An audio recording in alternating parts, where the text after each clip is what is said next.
Sara Labati, ibinandera ang bagong hairstyle, hirit ng netizens, nagmo-move on na nga ba? Napawaw ang madlang netizens sa ibinanderang bagong short hair look ng dating aktres na si Sara Labati. Nitong Huwebes, November 23, ginulat ng dating aktres ang madlang people nang ay bandera nito sa kanyang Instagram account ang kanyang pagpapagupit. Kung dati ay bagay na kay Sara ang kanyang long hair, mas lalong nang ibabaw ang ganda nito sa kanyang bagong hairstyle. Marami sa mga netizens ang pumuri sa bagong look ng celebrity mom. Ethereal beauty talaga si Sara, saad ng isang netizen.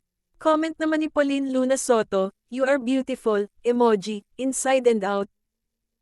Sana makita si Miss Sara sa fashion show and I am praying for more projects for you, God bless, say naman ng isa. Ngunit sa gitna ng mga papuri ay hindi rin maiwasan ng mga netizens ang magkomento kung ito nga ba ang pagbibigay klo ng dating aktres ukol sa kumakalat na chika sa kanila ng asawang si Richard Gutierrez. Matatanda ang hanggang ngayon ay pinag-uusapan pa rin ng madla kung totoo nga bang hiwalay na sila Sara at Richard. Isa raw kasi sa mga senyales ng mga babae kapag nagpapagupit ay handa na itong mag-move on sa matinding pinagdaraanan. New hair, new life kumbaga.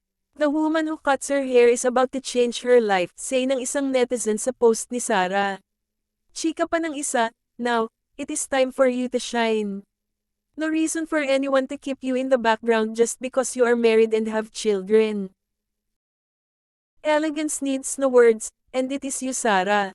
If a person does not see it, it is then that person is blind with something unkind." Hanggang ngayon ay hindi pa rin namamatay ang chika ukol sa umano'y hiwalayan ng dalawa. Hanggang ngayon naman ay nananatiling tahimik ang panig ni na Richard at Sara ukol sa issue. Sa kabila nito ay mapapansin pa rin namang suot nila ang kanilang wedding rings sa mga larawang ibinabahagi nila sa social media.